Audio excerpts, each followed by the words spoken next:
स्वागत है आप सभी का हमारे चैनल पर।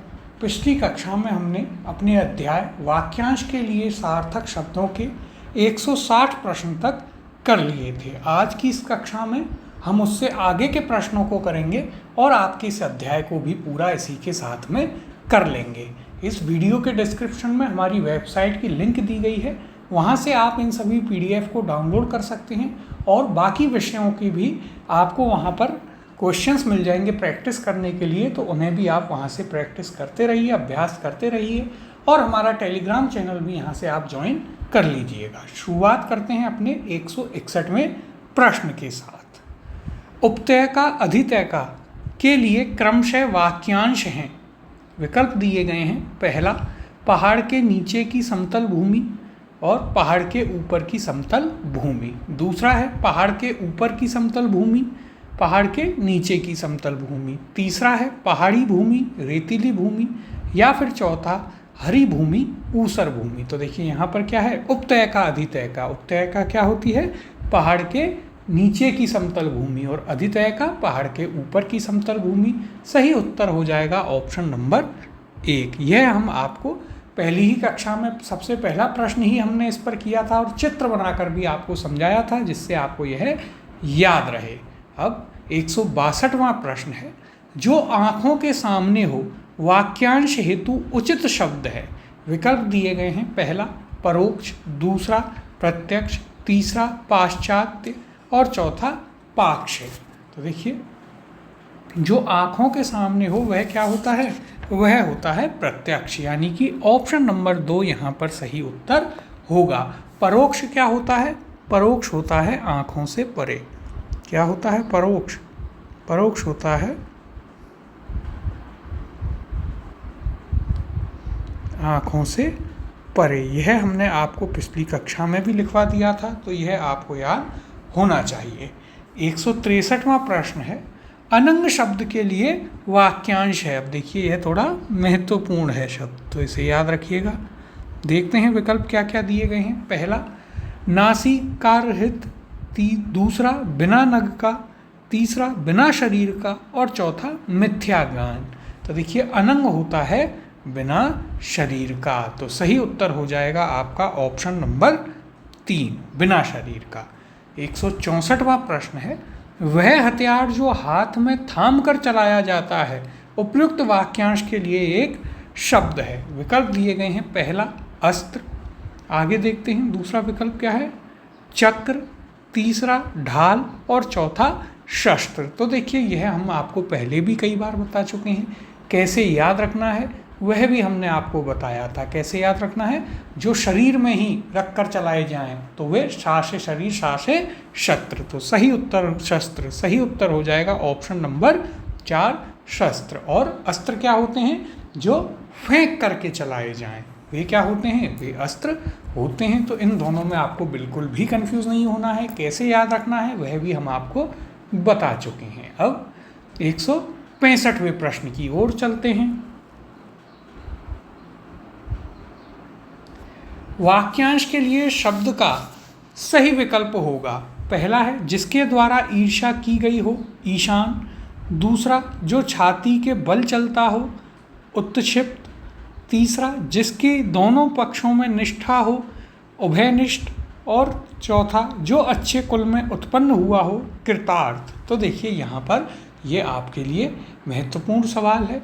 यहाँ पर आपको चारों ही विकल्पों को हम एक एक करके बताएंगे और देखते हैं कौन सा सही है, और जो सही नहीं होंगे उसका हम आपको सही उत्तर भी बताएंगे। तो देखिए पहला विकल्प क्या है, जिसके द्वारा ईर्ष्या की गई हो, ईशान। तो हम जानते हैं जिसके द्वारा ईर्ष्या की गई हो वो ईशान नहीं होता। ईर्ष्या करने वाला क्या कहलाता है, ईर्ष्यालु। क्या कहलाता है, ईर्ष्यालु कहलाता है। ईशान तो क्या होती है, दिशा होती है। कौन सी होती है, अच्छे से आपको समझाया है चित्र के माध्यम से कि आप दिशाओं वाला प्रश्न कैसे करेंगे, तो कमेंट में बताइएगा ईशान कौन सी दिशा है। फिर देखिए दूसरा है जो छाती के बल चलता हो, उत्क्षिप्त। तो यह आपका गलत है। छाती के बल चलने वाले को क्या कहते हैं, छाती के बल चलने वाले को कहते हैं उरग। तो देखिए यह महत्वपूर्ण है, इसे याद रखिएगा। उरग क्या होता है? जो छाती के बल चलता है। तीसरा, जिसकी दोनों पक्षों में निष्ठा हो, उभयनिष्ठ, यह आपका सही है। और आपसे पूछा भी क्या है? सही वाला। तो उत्तर हो जाएगा ऑप्शन नंबर 3। अब चौथा विकल्प देखिए, जो अच्छे कुल में उत्पन्न हुआ हो, कृतार्थ, तो वह कृतार्थ ना होकर के क्या होता है? कुलीन होता है। क्या होता है? कुलीन। तो देखिए यहाँ पर भी आपको 4 वाक्यांशों के लिए शब्द मिले। कौन कौन से? पहला, जिसके द्वारा ईर्ष्या की जाती हो, ईर्ष्यालु। जो छाती के बल चलता हो, उरग। जिसकी दोनों पक्षों में निष्ठा हो, उभयनिष्ठ। और जो अच्छे कुल में उत्पन्न हुआ हो या जन्मा हो, कुलीन कहलाता है। तो इन्हें आप याद रखिएगा, ये सभी आपके लिए महत्वपूर्ण हैं। पूरा प्रश्न ही यह आपके लिए महत्वपूर्ण था। अब 166वां प्रश्न है, वाक्यांश के लिए शब्द के संदर्भ में असंगत चुनिए। कैसा बताना है? असंगत यानी कि गलत। एक एक करके विकल्प देखते हैं। पहला, जिसे क्रय किया गया हो, क्रीत। दूसरा, जो कृत्रिम वेश धारण कर लेता है, छद्मी। तीसरा, सुंदर और लंबे बालों वाली स्त्री, विकेशिनी। और चौथा, जिसका हाथ बहुत तेज चलता हो, क्षिप्रहस्त। तो देखिए यह भी आपके लिए बहुत ही महत्वपूर्ण प्रश्न है। इसमें चारों ही आपको यहाँ पर याद रखने होंगे। इन चारों को आप अपनी कॉपी में लिखते जाइएगा। तो देखिए पहला क्या है? क्या बताना है? असंगत। पहला विकल्प है, जिसे क्रय किया गया हो, क्रीत। तो यह बिल्कुल सही है। और क्रय करने वाला क्रेता। तो देखिए जिसे क्रय किया जाता है वह क्रीत है। फिर जो कृत्रिम वेश धारण कर लेता हो, छद्मी। तो यह भी आपका बिल्कुल सही है। तीसरा, सुंदर और लंबे बालों वाली स्त्री, विकेशिनी। तो यह आपका गलत है। तो उत्तर हो जाएगा ऑप्शन नंबर 3। अब सुंदर और लंबे बालों वाली स्त्री को क्या कहते हैं? तो उसे कहते हैं केशिनी।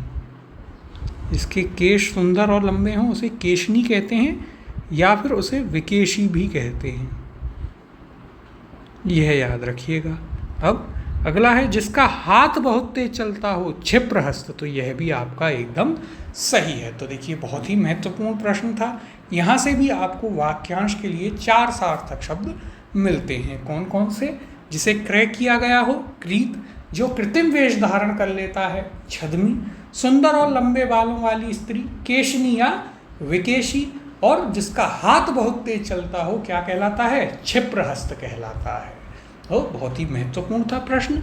याद रखिएगा, चारों को अपनी कॉपी में जरूर ध्यान से नोट कर लीजिए। अब 167वां प्रश्न है, अनुवेश का अर्थ पीछे प्रवेश करना है, तो अनुवेश्य के लिए उपयुक्त वाक्यांश होगा। ऑप्शन है, विकल्प दिए गए हैं। पहला, अनुवेश करने की क्रिया का भाव। दूसरा, जो ऊंचा ना हो। तीसरा, जिसका जन्म पीछे हुआ हो। और चौथा, बगल के घर में रहने वाला। तो देखिए यहाँ पर एक और महत्वपूर्ण प्रश्न आपको दिया गया है, और इस बार पैटर्न भी इस जो प्रश्न का है वह अलग रखा गया है। क्या कहा गया? पहले आपको बताया गया कि अनुवेश का अर्थ होता है पीछे प्रवेश करना, तो अनुवेश्य के लिए उपयुक्त वाक्यांश होगा। सही उत्तर है इसका ऑप्शन नंबर 4, बगल के घर में रहने वाला। उसको क्या कहते हैं? अनुवेश्य कहते हैं। अब देखिए यहाँ विकल्पों में यदि हम देखें तो तीसरा क्या है? जिसका जन्म पीछे हुआ हो। जिसका जन्म आपके बाद या पीछे हुआ हो उसे क्या कहते हैं? उसे कहते हैं अनुज। क्या कहते हैं? अनुज कहते हैं। तो यहाँ पर भी आपको 2 शब्द मिल गए, जिसमें से जिसका जन्म पीछे हुआ हो तो काफ़ी आसान है, अनुज है। और बगल के घर में रहने वाला क्या कहलाता है? अनुवेश्य। और पीछे प्रवेश करना क्या होता है? अनुवेश होता है। तो इनको तीनों को आप याद रखिएगा, और अनुवेश अनुवेश्य को एक साथ लिख लीजिएगा, जिससे दोनों में क्या अंतर है वह भी आपको स्पष्टतः याद रहे और किसी भी प्रकार का कोई कन्फ्यूज़न वहाँ पर ना हो। और हो भी सकता है कि यह प्रश्न आपको हूबहू आपके एग्ज़ाम में देखने को मिल जाए। अब 168वां प्रश्न देखते हैं। उपकार को न मानने वाले को कहते हैं। विकल्प हैं, पहला कृतज्ञ, दूसरा कृतघ्न, तीसरा कृतार्थ और चौथा कृत्युकारी। तो देखिए कई बार हम कर चुके हैं। उपकार को न मानने वाला क्या कहलाता है? कृतघ्न। तो उत्तर हो जाएगा ऑप्शन नंबर दो, और कृतज्ञ क्या होता है? जो उपकार को मानता हो। तो देखिए कृतज्ञ क्या होता है? उपकार को मानने वाला।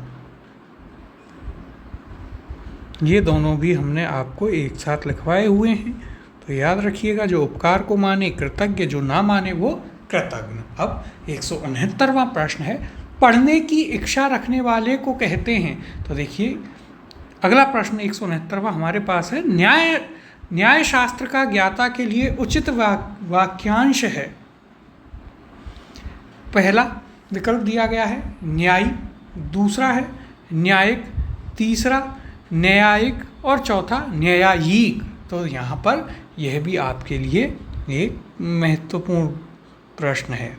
देखते हैं सही उत्तर क्या है। सही उत्तर है इसका ऑप्शन नंबर 3, न्यायिक। देखिए व्याकरण का ज्ञाता व्याकरण और न्याय शास्त्र का ज्ञाता क्या कहलाता है? न्यायिक। याद रखिएगा, और इन दोनों में कंफ्यूज नहीं होना है कि बड़ी मात्रा आएगी या छोटी मात्रा आती है न्यायिक। अब 170वें प्रश्न की ओर चलते हैं। पढ़ने की इच्छा रखने वाले को कहते हैं।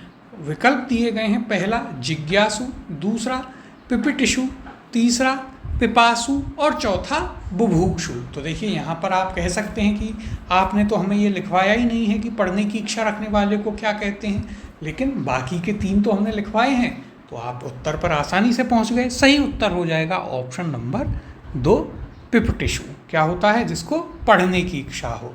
अब बाकी के विकल्पों की यदि हम बात करें, जिज्ञासु जिसे जानने की इच्छा हो, पिपासु जिसे पीने की इच्छा हो, और बुभुक्षु जिसे खाने की इच्छा हो या भूख की इच्छा हो। तो ये हम आपको बता चुके हैं, और एक ही विकल्प था जो आपको नहीं बताया था, वही इसका सही उत्तर हो गया। इस प्रकार से आप उत्तर पर भी पहुंच गए।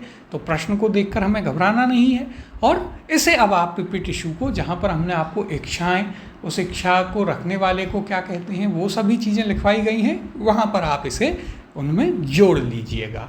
171वां प्रश्न है, जिसकी गर्दन सुंदर हो उसके लिए उपयुक्त वाक्यांश होगा। विकल्प हैं, पहला सुगर्द, दूसरा सुग्रीव, तीसरा सुहनु और चौथा सुश्प्रे। तो देखिए यह आपके लिए एक महत्वपूर्ण प्रश्न है। यहाँ पर जिसकी गर्दन सुंदर हो उसे क्या कहते हैं? उसे कहते हैं सुग्रीव। तो ऑप्शन नंबर 2 यहाँ पर आपका सही उत्तर होगा। याद रखिएगा, महत्वपूर्ण है, जिसकी गर्दन सुंदर हो सुग्रीव कहते हैं। 172वां प्रश्न है, शतावधानी के लिए उचित वाक्यांश है। पहला, जो 100 बातें एक साथ याद रख सकता है। दूसरा, 100 रुपयों को सावधानी से रखने वाला। तीसरा, 100 आदमियों की रक्षा करने वाला। और चौथा, 100 मन ध्यान रखने वाला। तो देखिए शतावधानी क्या होता है? सही उत्तर होगा इसका ऑप्शन नंबर 1। जो 100 बातों को एक साथ याद रख सकता हो उसे क्या कहते हैं? उसे कहते हैं शतावधानी। अब 173वां प्रश्न देखते हैं। कुछ भी नहीं जानने वाले को कहते हैं। विकल्प दिए गए हैं, पहला अज्ञ, दूसरा अल्पज्ञ, तीसरा भिज्ञ और चौथा विज्ञ। तो देखिए यह हम आपको पहले भी एक प्रश्न में करा चुके हैं। सही उत्तर होगा इसका ऑप्शन नंबर 1। जो कुछ भी ना जानता हो उसे क्या कहते हैं? अज्ञ। और जो थोड़ा बहुत जानता हो उसे क्या कहते हैं? अल्पज्ञ। अल्पज्ञ कौन होता है? जो थोड़ा बहुत या अल्प ज्ञान रखता हो।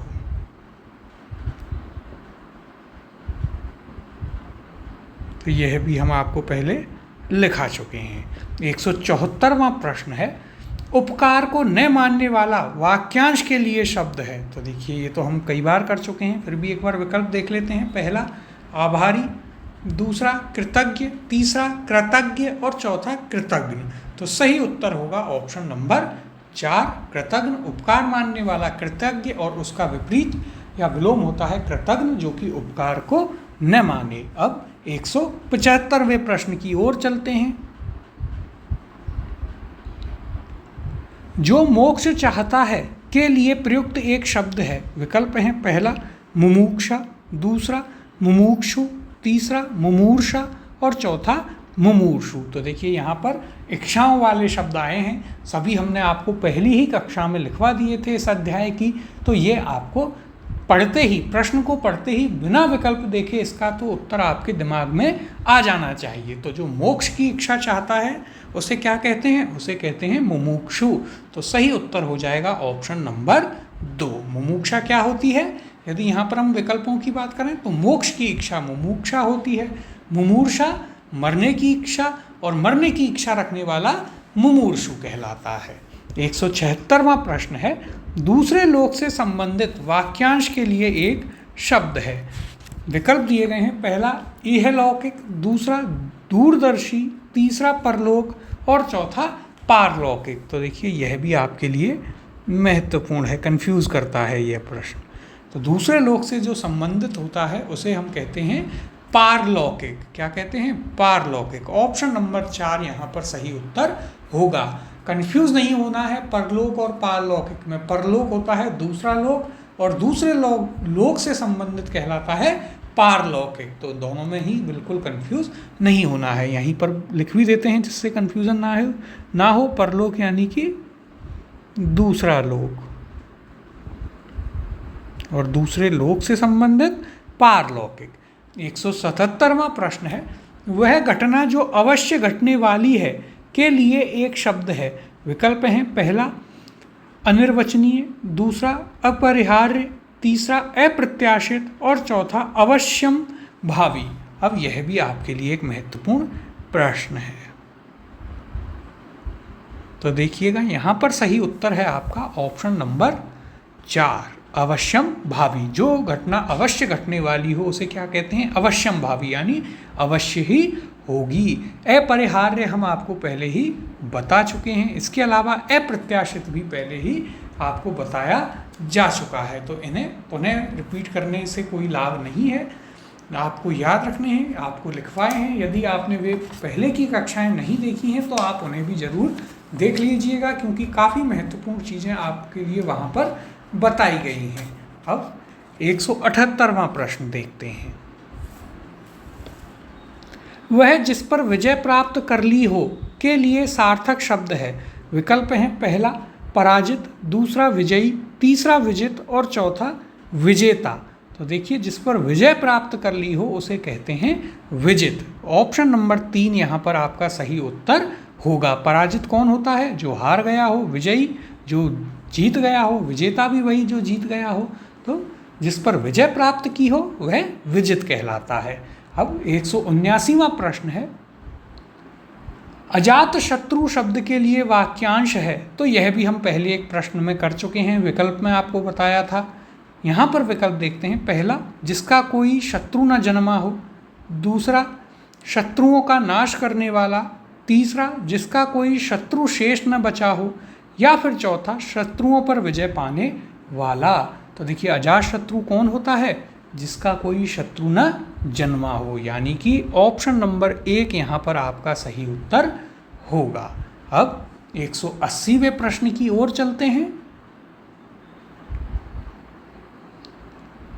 सर्वज्ञ शब्द के लिए उपयुक्त वाक्यांश होगा। विकल्प दिए गए हैं, पहला जो अध्ययनशील हो, दूसरा जो बहुत कुछ जानता हो, तीसरा जो सब कुछ जानता हो, या चौथा जो बहुत कम जानता हो। तो देखिए यह भी आपका प्रश्न पहले किया हुआ है। सर्वज्ञ क्या होता है? जो सब कुछ जानता हो। तो सही उत्तर हो जाएगा यहाँ पर आपका ऑप्शन नंबर 3। सब कुछ जानने वाले को क्या कहते हैं? सर्वज्ञ कहते हैं। जो कुछ ना जानता हो उसे अज्ञ कहते हैं, और जो थोड़ा बहुत जानता हो उसे क्या कहते हैं? उसे अल्पज्ञ कहते हैं। ये हमने आपको 3 शब्द प्रारंभ में भी बताए थे, यहाँ भी आप इन्हें याद रखिएगा। 181वां प्रश्न है, जो हृदय को आकृष्ट करे। विकल्प दिए गए हैं, पहला हृदयंगम, दूसरा हृदय द्रावक, तीसरा हृदय विदारक और चौथा हृदयावर्जक।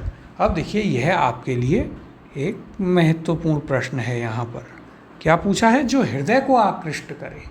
तो देखिए इसका सही उत्तर होगा ऑप्शन नंबर 2, उसे कहते हैं हृदय द्रावक। क्या कहते हैं? हृदय द्रावक। याद रखिएगा, महत्वपूर्ण है। अब देखिए यहाँ पर यदि हम बात करें विकल्पों में, तो एक आपके पास पहला है हृदयंगम, यह भी आप लिख लीजिएगा, महत्वपूर्ण है। हृदयंगम। क्या होता है? हृदयंगम होता है जो बात हृदय में अच्छी तरह बैठ गई हो। क्या होता है हृदयंगम? देखिए, जो बात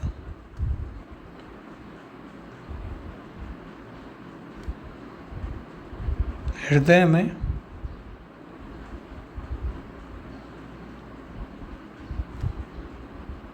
अच्छी तरह बैठ गई हो उसे क्या कहते हैं? उसे कहते हैं हृदयंगम।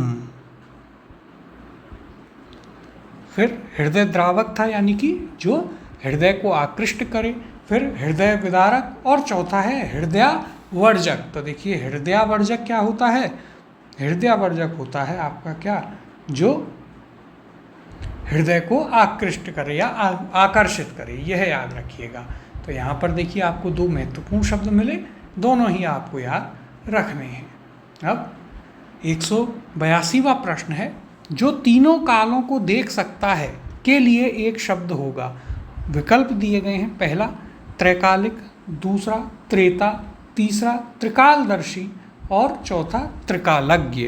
तो देखिए जो तीनों कालों को देख सकता हो उसे क्या कहते हैं? उसे कहते हैं त्रिकालदर्शी। ऑप्शन नंबर 3 यहाँ पर सही उत्तर होगा। अब यदि हम बाकी के विकल्पों की बात करें तो त्रिकालिक क्या होता है? त्रिकालिक होता है तीनों कालों से संबंधित। क्या होता है? तीनों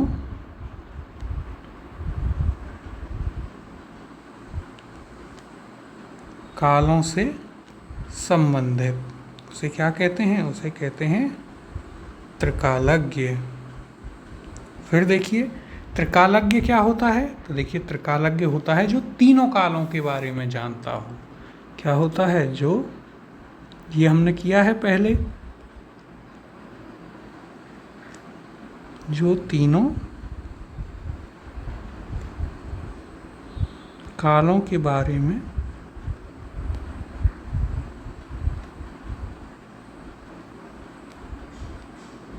जानता हो।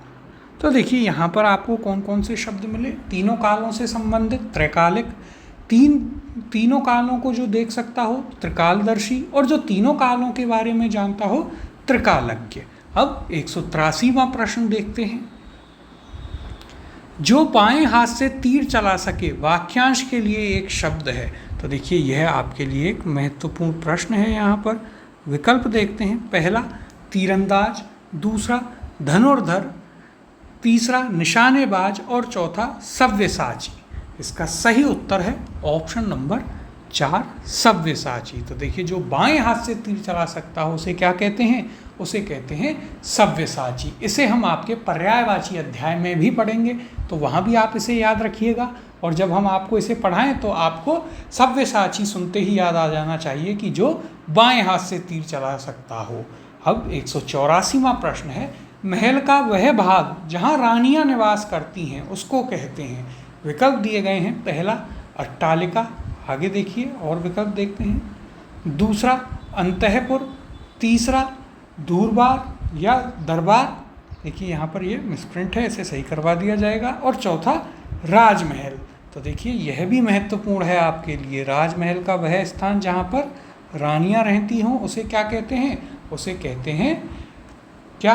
अंतःपुर। यानी कि ऑप्शन नंबर 2 यहाँ पर आपका सही उत्तर होगा। तो देखिए ये महत्वपूर्ण है, याद रखिएगा। और जो वाक्यांश के लिए सार्थक शब्द हम आपको महत्वपूर्ण बता रहे हैं उन्हें स्टार मार्क कर रहे हैं, आप भी अपनी कॉपी में उन्हें साथ के साथ स्टार मार्क कर लीजिएगा। उसका फ़ायदा यह होगा कि जब आप रिवीजन करेंगे तो आपको याद रहेगा कि ये ज़्यादा महत्वपूर्ण है, उन्हें आप लिख कर अलग से और याद कीजिएगा। अब 185वें प्रश्न की ओर चलते हैं, जिसका कोई दूसरा उपाय ना हो वाक्यांश के लिए शब्द है। विकल्प दिए गए हैं, पहला अनन्योपाय, दूसरा अनुपाय, तीसरा अनुपयुक्त और चौथा अनिर्वचनीय। तो देखिए यह भी हम पहले कर चुके हैं। सही उत्तर है इसका ऑप्शन नंबर 1 अनन्योपाय, जिसका कोई दूसरा उपाय ना हो। फिर देखिए वहाँ पर हमने उस प्रश्न में आपको और भी शब्द करवाए थे, जैसे कि जिसका सिर्फ एक ही उपाय हो, ये वाले शब्द भी हमने आपको करवाए थे।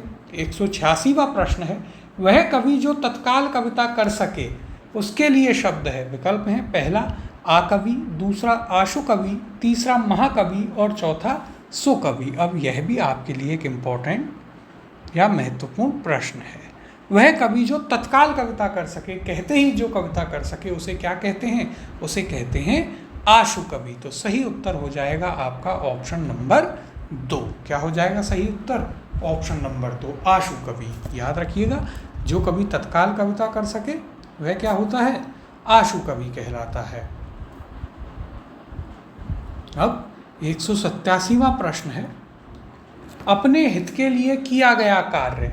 विकल्प दिए गए हैं, पहला अक्षम्य, दूसरा दूरदर्शी, तीसरा परोपकार और चौथा स्वार्थ। तो देखिए यह तो बहुत ही आसान है। हम सभी जानते हैं जो अपने फायदे के लिए काम करे उसे हम क्या कहते हैं? स्वार्थी। और अपने फायदे के लिए किया गया काम क्या कहलाता है? स्वार्थ। तो सही उत्तर हो जाएगा ऑप्शन नंबर 4 परोपकार, दूसरे पर किया गया उपकार, अक्षम्य जिसे क्षमा ना किया जा सके, दूरदर्शी दूर तक देख लेने वाला या आगे तक की सोच लेने वाला कहलाता है दूरदर्शी। ये सभी शब्द हम आपको पहले ही लिखा चुके हैं। अब 188वां प्रश्न देखते हैं, जहां धरती और आकाश मिलते हुए दिखाई देते हैं। विकल्प हैं आपके पास, पहला पारावार, दूसरा महानद, तीसरा विपिन और चौथा क्षितिज। तो देखिए यह पिछली ही कक्षा में हमने किया था। जहां धरती और आकाश मिलते हुए दिखाई देते हों उस स्थान को क्या कहा जाता है? उसको कहा जाता है क्षितिज। तो सही उत्तर हो जाएगा आपका ऑप्शन नंबर 4। 189वां प्रश्न है, वाक्यांश के लिए प्रयुक्त शब्द सार्थक नहीं है।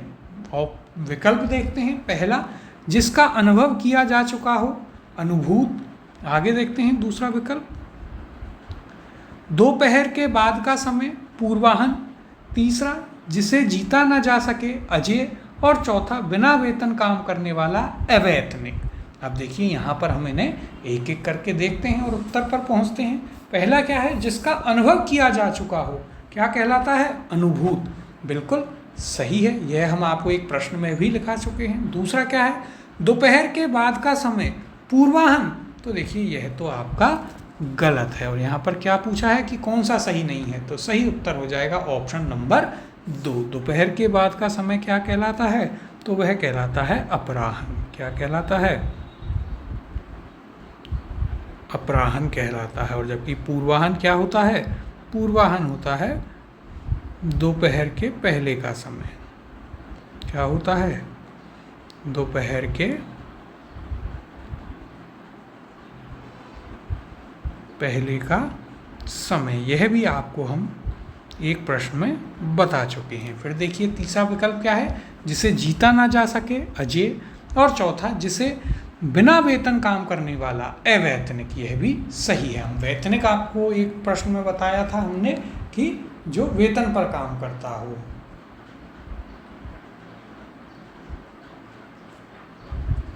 अब 190वें प्रश्न की ओर चलते हैं।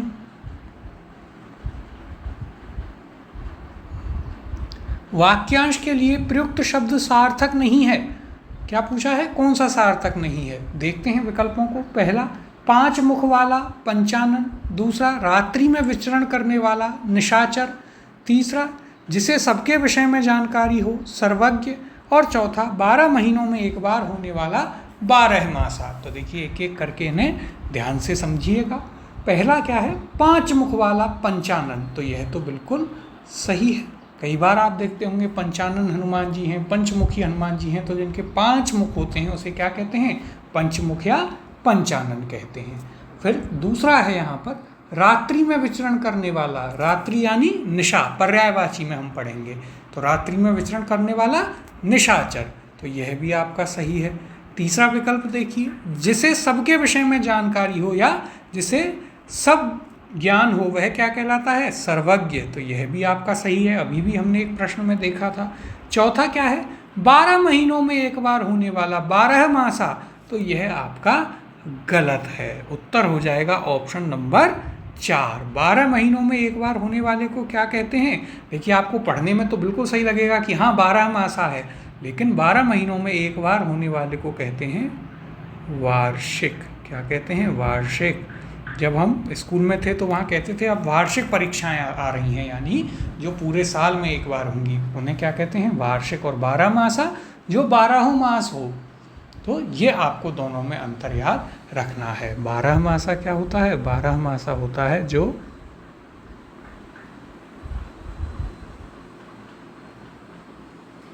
12 मास हो, उसे क्या कहते हैं, उसे 12मासा कहते हैं। तो देखिए यह आपके लिए महत्वपूर्ण भी है, दोनों को एक साथ लिख लीजिएगा जिससे कि दोनों में क्या अंतर है वह आपको याद रहे। तो 12 महीनों में एक बार होने वाला वार्षिक, और 12 मास जो हो वह कहलाता है 12मासा। 191वां प्रश्न है, वाक्यांश के लिए प्रयुक्त सार्थक शब्द नहीं है। विकल्प दिए गए हैं, पहला शोक की शुरुआत शोकांत, दूसरा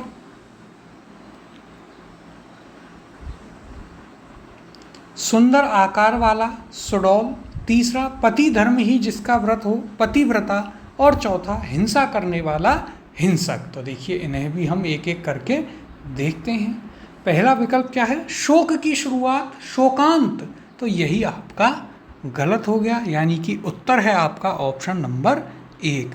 शोक का आरंभ, शोक का अंत क्या कहलाता है, शोक का अंत कहलाता है शोकांत। फिर देखिए दूसरा क्या है, सुंदर आकार वाला सुडौल, बिल्कुल सही है। तीसरा पति धर्म ही जिसका व्रत हो पतिव्रता, कई बार हम कहते हैं कि वह तो पतिव्रता महिला है।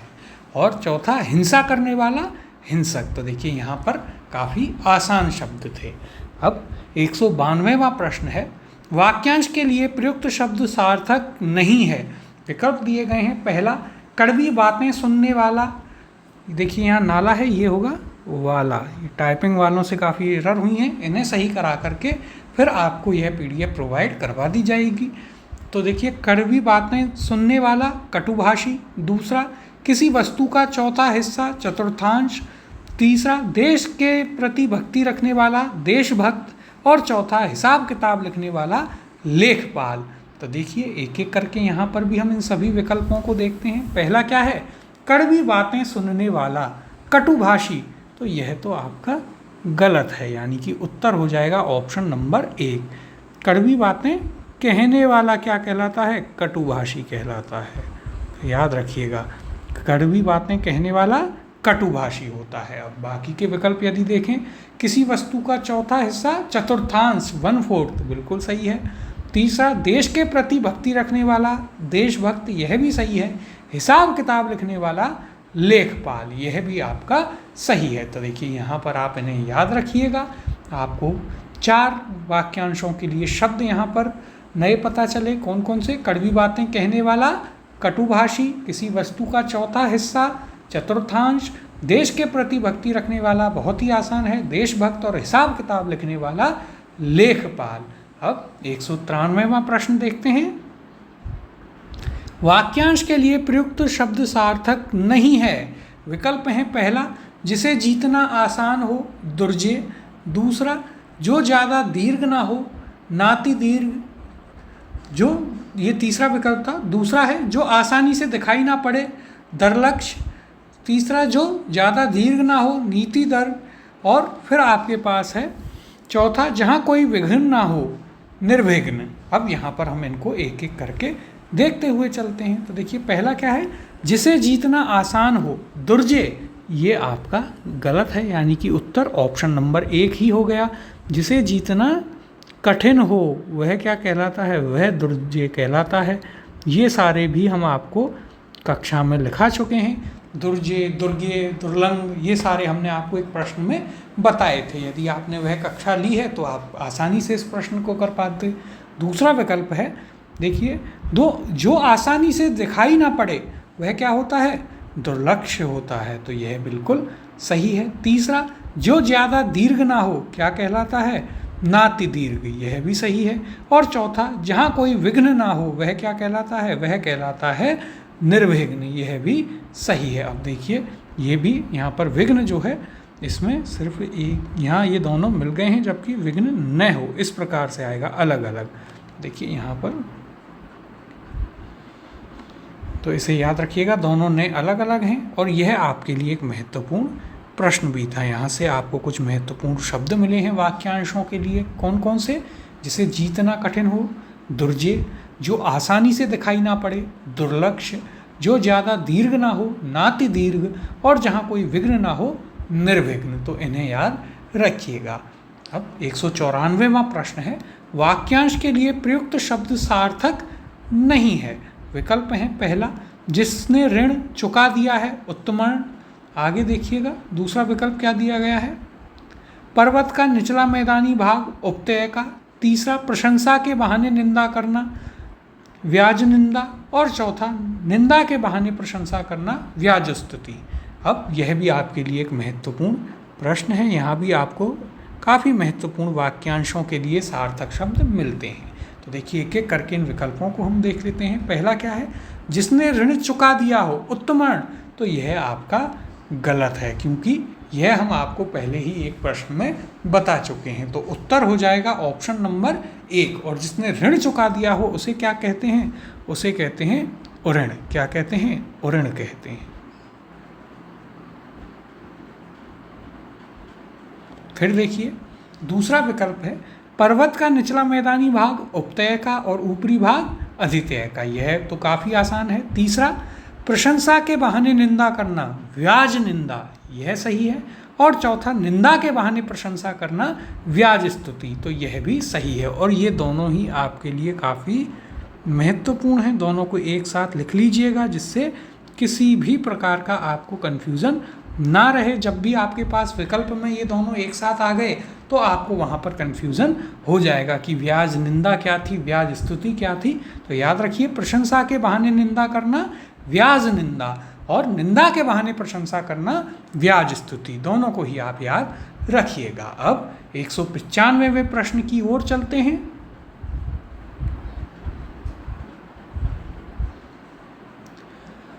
वाक्यांश के लिए प्रयुक्त शब्द सार्थक नहीं है। विकल्प दिए गए हैं, पहला, जो चिरकाल से चला आया है, चिरंतन। दूसरा, हास्य व्यंग से पूर्ण नाटक रूप, प्रहसन। तीसरा, जो किसी अन्य में मिल गया हो, अंतर्भुक्त। और चौथा, जो किसी चीज़ के आर पार देख सकता है, दूरदर्शी। तो क्या बताना है? जो सार्थक नहीं है, यानी गलत वाला बताना है आपको।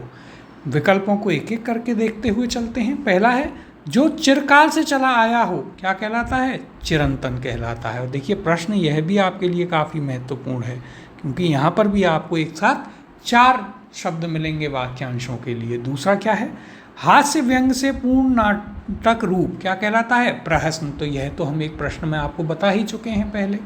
तीसरा, जो किसी अन्य में मिल गया हो, क्या कहलाता है? अंतर्भुक्त। यह भी सही है और महत्वपूर्ण भी है। चौथा, जो किसी चीज़ के आर पार देख सकता हो, दूरदर्शी। तो यह तो आपका गलत है, यानी कि सही उत्तर हो जाएगा ऑप्शन नंबर 4। जो किसी चीज़ के आर पार देख सकता हो उसे दूरदर्शी ना कह करके क्या कहते हैं? पारदर्शी कहते हैं। क्या कहते हैं? पारदर्शी। तो देखिए, काफ़ी महत्वपूर्ण प्रश्न था और यहाँ पर आपको कुछ महत्वपूर्ण शब्द भी मिले हैं। कौन कौन से? तो जो चिरकाल से चला आया हो, चिरंतन। हास्य व्यंग से पूर्ण नाटक रूप, प्रहसन। जो किसी अन्य में मिल गया हो, अंतर्भुक्त। और जो किसी चीज़ के आर पार देख सकता हो, पारदर्शी। महत्वपूर्ण है, सभी को याद रखिएगा। एक एक करके सभी को आराम से अपनी कॉपी में लिखते जाइए। अब 196वां प्रश्न है, वाक्यांश के लिए प्रयुक्त शब्द सार्थक नहीं है। विकल्प दिए गए हैं, पहला, कोई काम करने की इच्छा, चरिष्णु। दूसरा, जो हृदय को पिघला दे, हृदय द्रावक। तीसरा, जो पहले कभी न हुआ हो, अभूतपूर्व। और चौथा, आकाश में असंख्य तारों का प्रकाश पुंज, निहारिका। एक एक करके सभी विकल्पों को देखते हुए चलते हैं। पहला क्या है? कोई काम करने की इच्छा, चरिष्णु। तो यह आपका गलत है, यानी कि उत्तर हो जाएगा ऑप्शन नंबर 1। कोई काम करने की इच्छा क्या कहलाती है? चिकीर्षा कहलाती है। क्या कहलाती है? चिकीर्षा।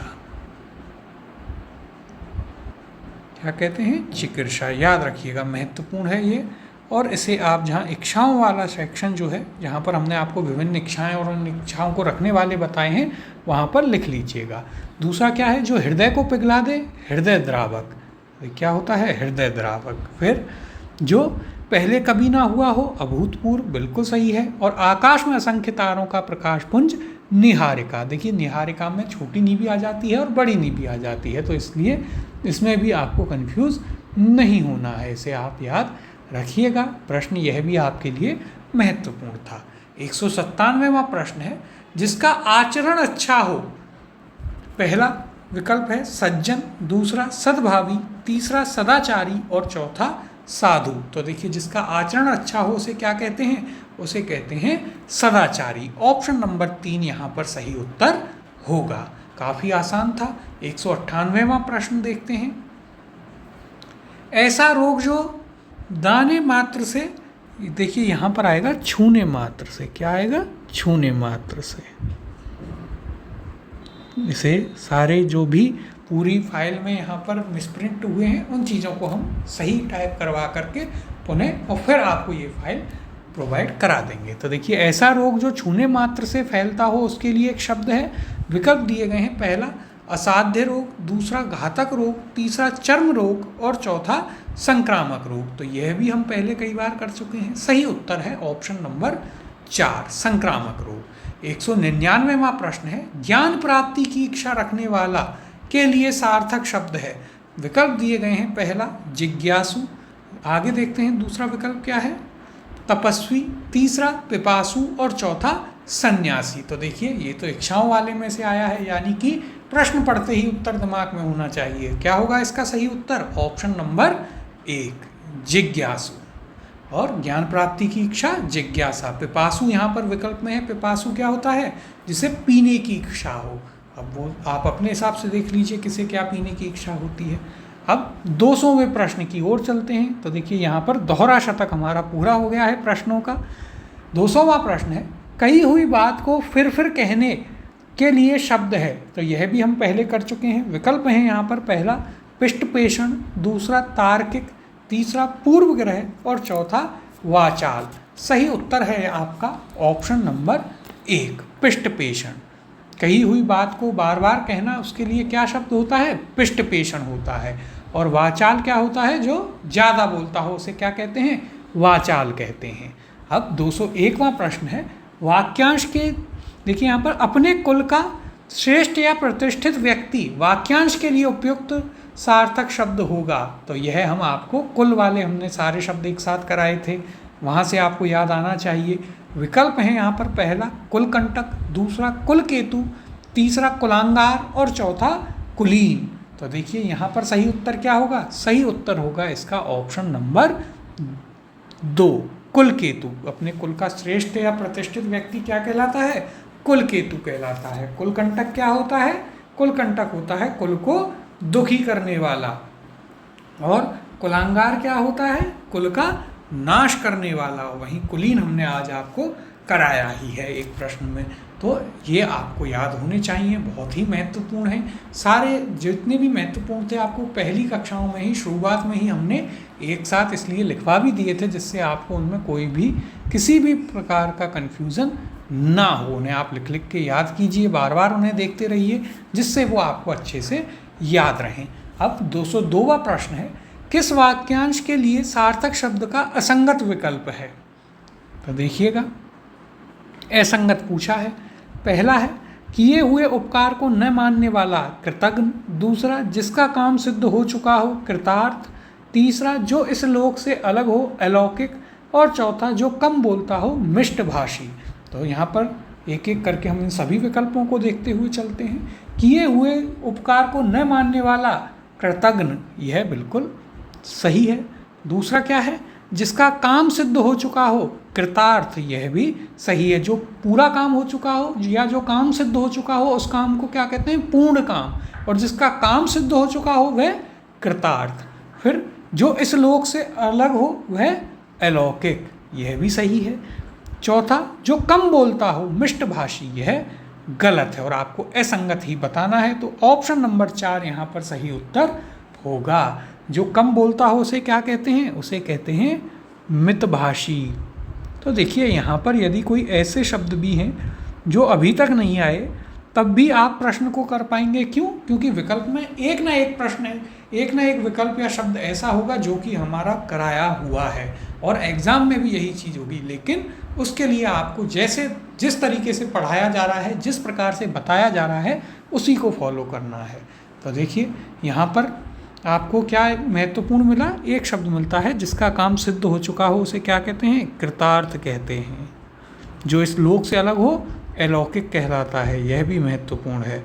और जो कम बोलता हो, यह तो हम एक प्रश्न में पहले भी कर चुके हैं, क्या होता है? मितभाषी होता है। और मिष्टभाषी क्या होता है?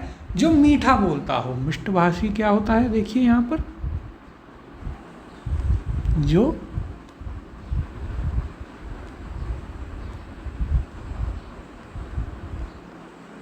मीठा बोलता हो उसे कहते हैं मिष्टभाषी। अब 203वां प्रश्न देखते हैं। किस वाक्यांश के लिए प्रयुक्त शब्द सार्थक नहीं है?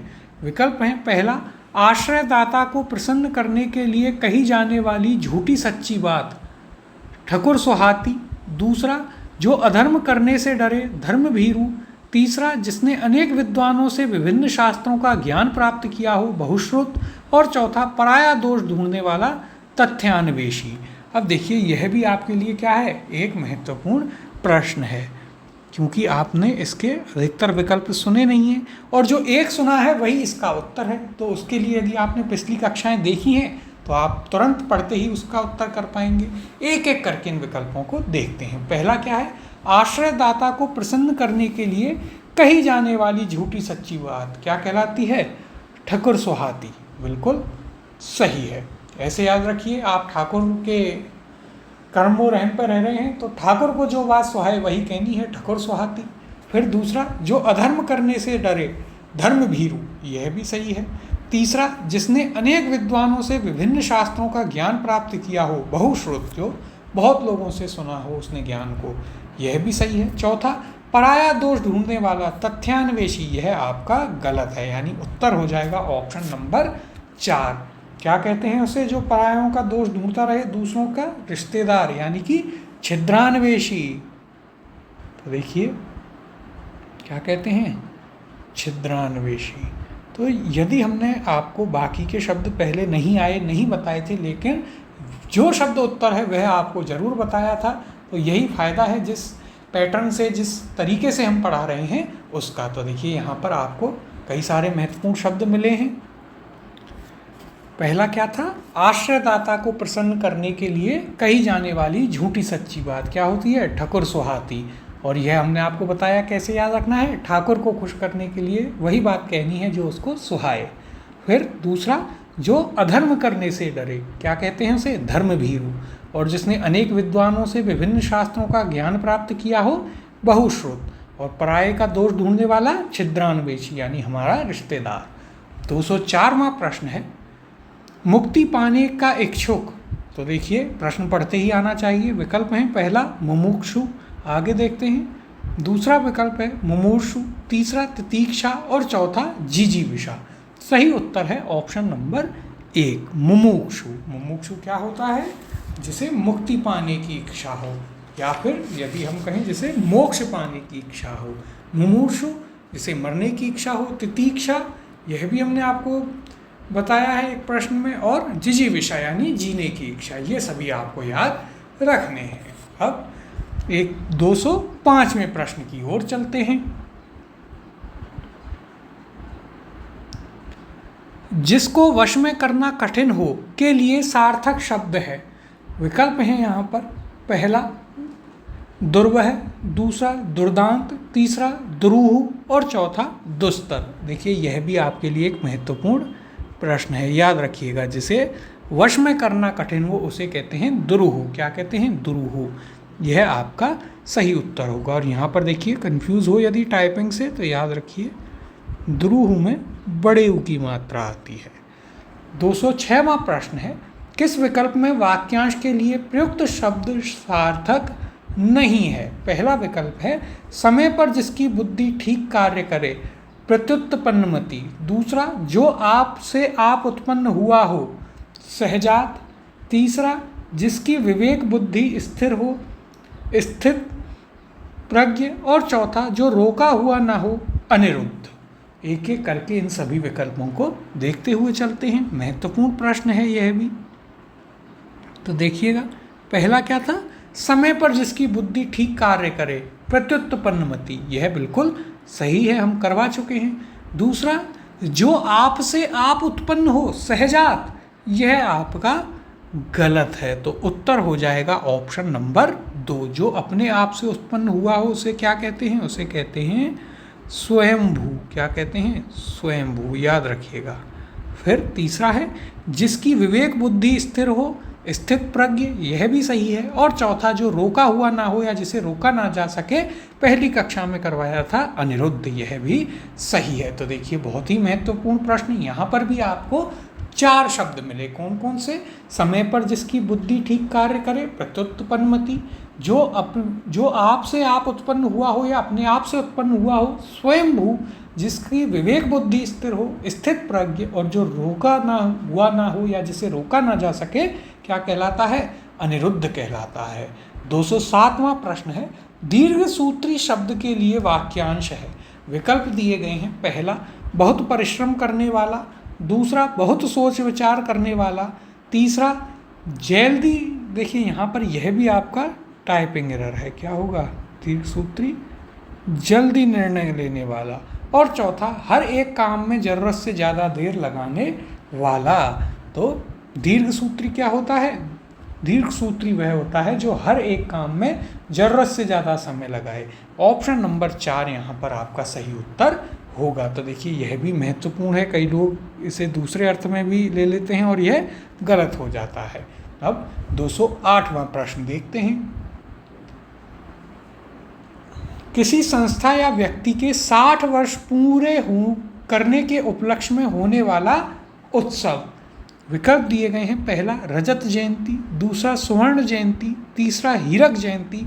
और चौथा, शताब्दी जयंती। देखिए, यह भी महत्वपूर्ण प्रश्न है। ये आपको कई बार कंफ्यूज करता है कि कौन सी जयंती कितने वर्ष पूरे होने पर मनाई जाती है। तो देखिए, एक एक करके हम इन्हें देख लेते हैं। पहला कौन सा है, तो देखिए, पहला है रजत जयंती। रजत जयंती होती है 25 वर्ष पूरे करने पर। कितने वर्ष पर, 25 वर्ष जब कोई पूरा कर ले तो रजत जयंती होती है। फिर दूसरा है आपके पास कौन सा, स्वर्ण जयंती। तो देखिए, स्वर्ण जयंती कब होती है, जब 50 वर्ष पूरे हो जाएं। कब, 50 वर्ष पूरे होने पर। हीरक जयंती 60 वर्ष पूरे होने पर, यानी कि ऑप्शन नंबर 3 आपका सही उत्तर होगा। और फिर कौन सा है, शताब्दी। तो देखिए, ये तो हम जानते हैं 100 वर्ष पूरा होने पर, लेकिन आपके लिए महत्वपूर्ण है क्या याद रखना कि कौन सी जयंती कितने वर्ष पूरे होने पर मनाई जाती है। तो आप ऐसे याद रखिए, 25, 50, 60, 100। तो 25 वर्ष पर रजत जयंती बनती है, 50 पर स्वर्ण जयंती गोल्डन जुबली, फिर हीरक जयंती बनती है 60 वर्ष पर, और शताब्दी हम जानते हैं 100 वर्ष पर मनाई जाती है। 209वां प्रश्न है, गगन को चूमने वाले वाक्यांश के लिए एक शब्द है। विकल्प दिए गए हैं। पहला, आकाश चुंबन। दूसरा विकल्प देखते हैं यहाँ पर, आकाश चुंबी। तीसरा, आकाशवाणी। और चौथा, गगनचुंबी। तो देखिए, यदि आप लोग क्रिकेट देखते होंगे तो नवजोत सिंह सिद्धू की कमेंट्री आती है कि ये मारा है गगनचुंबी छक्का। तो सही उत्तर होगा ऑप्शन नंबर 4। तो ये अब आप याद रखिएगा, एक इजी सी ट्रिक भी है, तो आपको आसानी से याद रहेगा। अब 210वें प्रश्न की ओर चलते हैं। जिसे दंड का भय ना हो। विकल्प हैं। पहला, उद्दंड। दूसरा, निडर। तीसरा, निर्भीक। और चौथा, निर्भय। तो देखिए, यह भी आपके लिए महत्वपूर्ण है।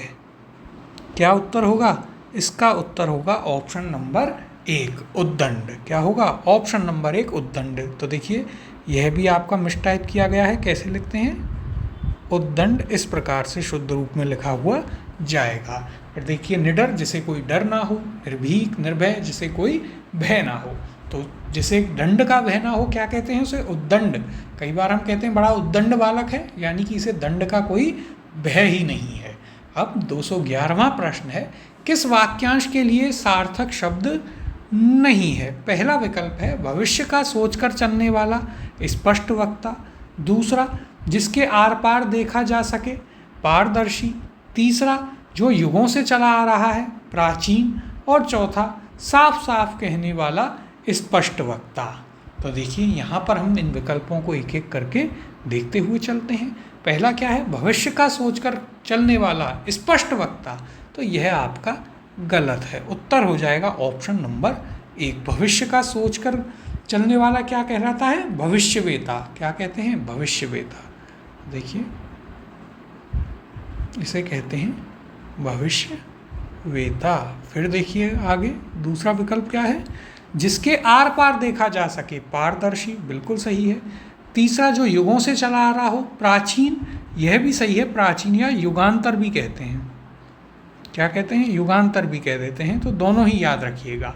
फिर चौथा साफ साफ कहने वाला स्पष्ट वक्ता, यह भी सही है। तो देखिए यह भी आपके लिए एक महत्वपूर्ण प्रश्न था। यहाँ पर आपको 4 शब्द मिले, कौन कौन से, भविष्य का सोचकर चलने वाला, भविष्यवेता, और दूसरा आसान था जिसके आर पार देखा जा सके पारदर्शी, जो युगों से चला आ रहा हो युगांतर या प्राचीन, और साफ साफ कहने वाला स्पष्ट वक्ता।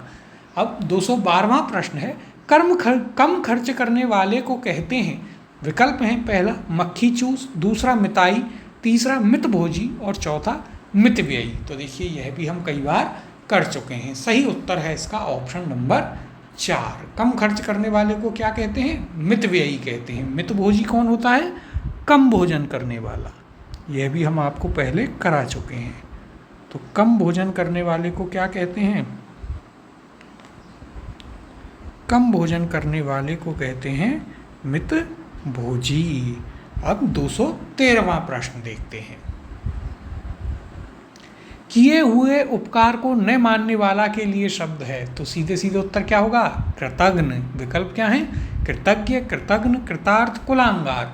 तो देखिए सही उत्तर हो जाएगा ऑप्शन नंबर 2, कृतघ्न। जो उपकार को माने वह क्या कहलाता है, वह कहलाता है क्या, कृतज्ञ। और फिर देखिए यहाँ पर क्या दिया गया है, यहाँ पर दिया गया है कुलांगार। ये हमने आपको पहले भी लिखाए हैं, और अभी भी एक प्रश्न में जब आया था तब भी आपको अच्छे से बताया है। कुलांगार क्या होता है, कुल का नाश करने वाला। क्या कहलाता है, कुलांगार कहलाता है। 214वां प्रश्न है, जिसमें अपमान का भाव हो वह हंसी के लिए सार्थक शब्द है। तो देखिए यह भी हमने आपको पहले कराया है, एक प्रश्न आया था यही। विकल्प हैं, पहला उपहास, दूसरा विकल्प देखते हैं व्यंग्य, तीसरा विनोद, और चौथा हास। सही उत्तर है ऑप्शन नंबर 1, उपहास।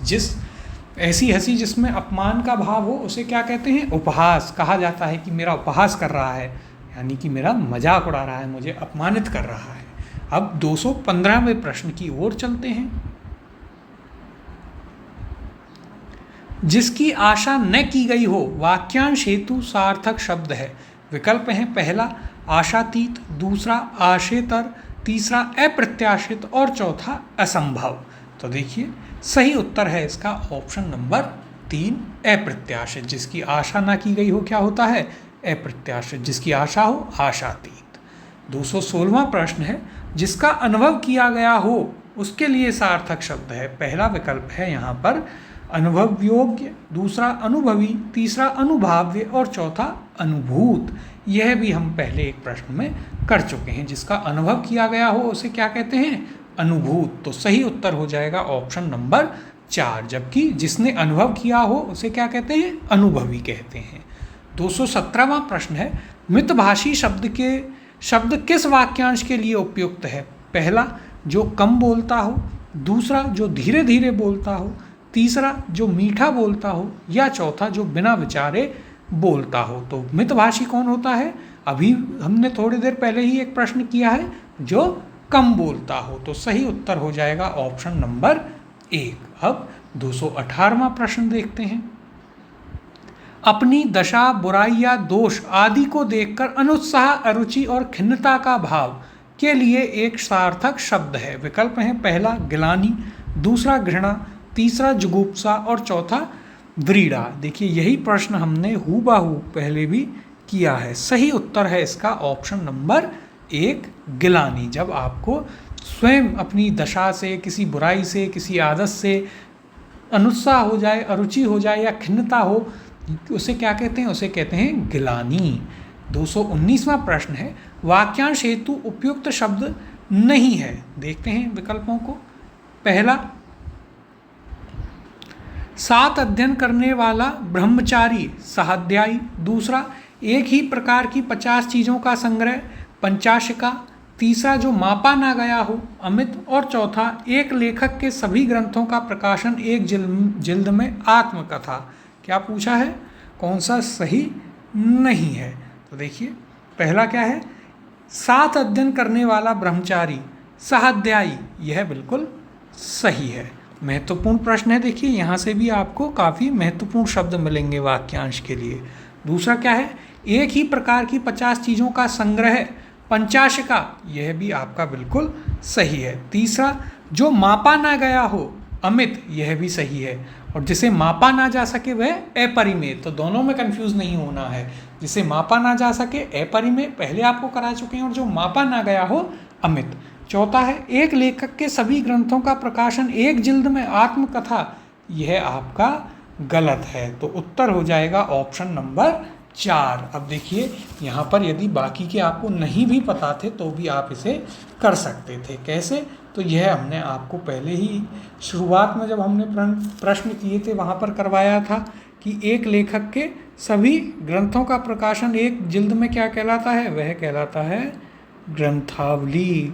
पहली ही कक्षा में आपको यह हमने लिखवाया था। तो यदि वह कक्षा आपने ली है तो आप इस प्रश्न को कर पाएंगे। अब 220वें प्रश्न की ओर चलते हैं, और अंतिम 2 प्रश्न बचे हैं, फिर आपका यह अध्याय पूर्ण हो जाएगा। 220वां प्रश्न क्या है?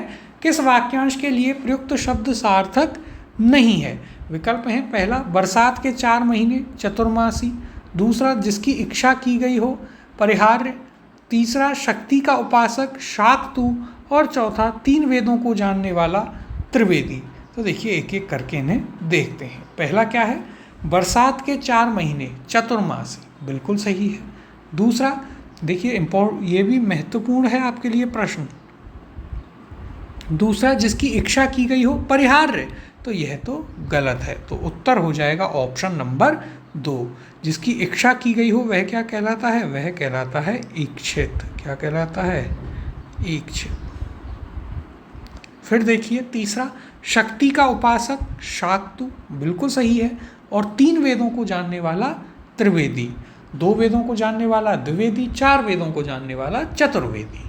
तो देखिए, बहुत ही महत्वपूर्ण प्रश्न था। कुछ महत्वपूर्ण शब्द मिले हैं, जैसे बरसात के 4 महीने चतुर्मासी, जिसकी इच्छा की गई हो इच्छित, शक्ति का उपासक शाक्तु, और 3 वेदों को जानने वाला त्रिवेदी। अब 221वां और अंतिम प्रश्न है इस अध्याय का, फेंक कर चलाए जाने वाले हथियार को कहते हैं। तो जो शरीर के साथ ही शरीर में रखकर चलाए जाएं शस्त्र, और जो फेंक कर चलाए जाएं अस्त्र। तो सही उत्तर हो जाएगा ऑप्शन नंबर 1, अस्त्र। तो देखिए, इसी के साथ हमने आपका वाक्यांश के लिए सार्थक शब्द वाला अध्याय पूरा कर लिया है। 221 प्रश्न किए हैं।